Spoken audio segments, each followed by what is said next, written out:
Why the trotter? What is it about the trotter that has enticed you to just be involved in this one gate? I think they're a majestic breed. When you see a really nice trotter going, like I've only ever seen one pacer that I really like, and that's Leap to Fame. But the trotters, I think if you get he's not hard to like, but if you see the trotters in full flight, you get a nice one. You can put a glass of water on their back and it never moves. It's fantastic. So that's why.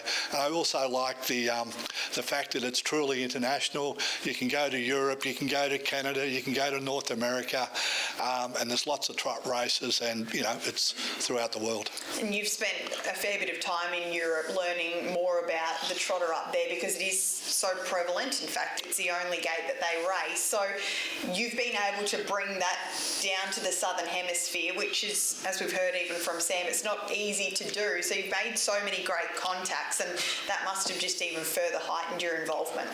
Yeah, it does, and it's not always easy because over there they breed and race, and they race generally from 3 right through to they tend to stop around 10. Some of the better ones, and throw in our quarantine laws, and it makes it very difficult to get the frozen semen. So, but the good thing I like about European trotters is that I was at Addington last night. A lot of the trot races over 2,600, 2,000 and above, and if you look at the racing in Europe, particularly in France, the majority are over the same distance. Yeah, it certainly makes great sense what you're showing us. In regards to the elite lop, everybody talks about the elite lop, and I haven't been lucky enough to attend one yet, but it's certainly on the bucket list. But you've gone one step better, and you've bred 2 elite lop runners in the last couple of years in Just Believe and the Locomotive. It must be the pinnacle, and for yourself, that must again just further drive this engagement you have with the sport. Yeah, it's a pretty special moment to get a couple that you breed. When you think about it, it's been going since 1952. They only invite 16 horses from around the world. It's quite hard for the Southern Hemisphere horses to actually get an invite, and even harder to compete. So yeah, it was pretty special to have 1 and then 2. So yep. You've clearly made some great contacts, and there's quite a few frozen offerings again for Haras to Trotters, but just a few I want to touch on. And the news only filtered through in the last couple of days on the retirement of Call Me the Breeze. New Zealand was lucky enough to see him when he came across and competed at Cambridge last year. Unfortunate that his racing career's come to an end, but I guess the legacy as such will live on. And the great thing with Call Me the Breeze is we were able to see him race, something we don't see a lot with horses of his calibre.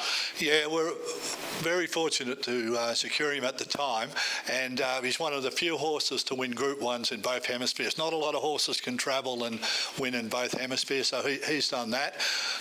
When I bought him originally, the idea was to come down here and race, do the Southern Star.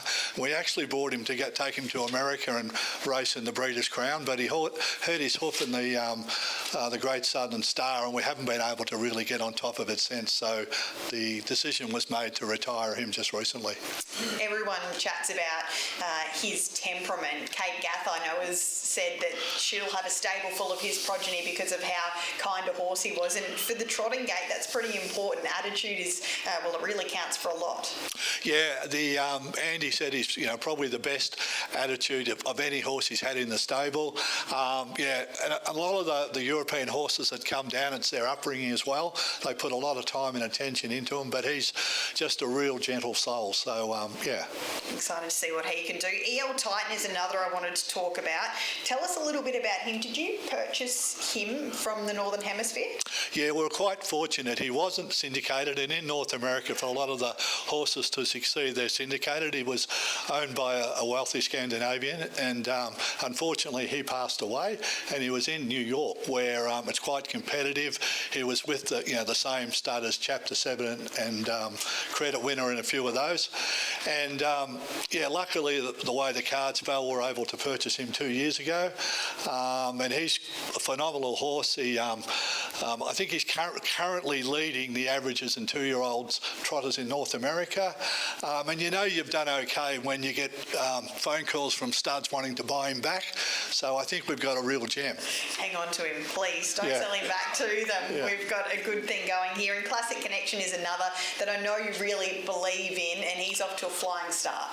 Yeah, he's another one that son of Love You, and I love the sons of Love You. He's a real sire of sires, and the Classic was a great horse in Europe, trained by Mr. Dubois, and to date he's only had a couple of runners in Australia, but he's had 2 winners for 2 runners. So really looking forward to his stock later this year, and particularly early 3-year-olds. And just quickly, I just wanted to touch on All Cashed Up and also On a Street, because they will again be available. And All Cashed Up is a horse we know well, and Ready Cash, you only have to probably say Ready Cash to get people's ears pricked up. He was breed shaping, really, wasn't he? Yeah, he's considered the best stallion to come out of France ever by a long way, and we're lucky to have a few frozen options with him in Bird Parker and Back of the Neck, and All Cashed Up is standing at YAir with Darryl Brown, so we're very thankful for Darryl, along with On a Streak. And On a Streak was a Breeders' Crown winner. He as a 2-year-old, he actually broke Walner's record when he won, so that was quite nice. And he's never stood anywhere else, just the Southern Hemisphere, so his oldest are 2-year-olds this year. Well, it's been great to have a chat, Pat, and I'm sure that we could discuss what you have to offer all night, but we will let you go. Appreciate you coming across. Yourself and the team are here to answer any questions, and we're looking forward to your continued support of New Zealand racing. Thanks, Brittany. Just a couple of things that hasn't been mentioned so far. We actually have a couple of draws. We're offering a free service to Call Me the Breeze, EL Titan and Classic. So all you have to do is scan the QR code, and if you don't know what a QR code is, just see Louise or Georgia. And also we're doing another small, and that'll be drawn at the 3rd seminar, and the other seminar with, the other prize we're giving away is each day we're doing a little gift voucher, and I think it's at Addington Raceway for $250. So if anyone comes up, just fill out a form and you go in the voucher that'll be drawn at the end of tonight. Excellent stuff. Thanks very much, Pat. So well worth going and seeing the team.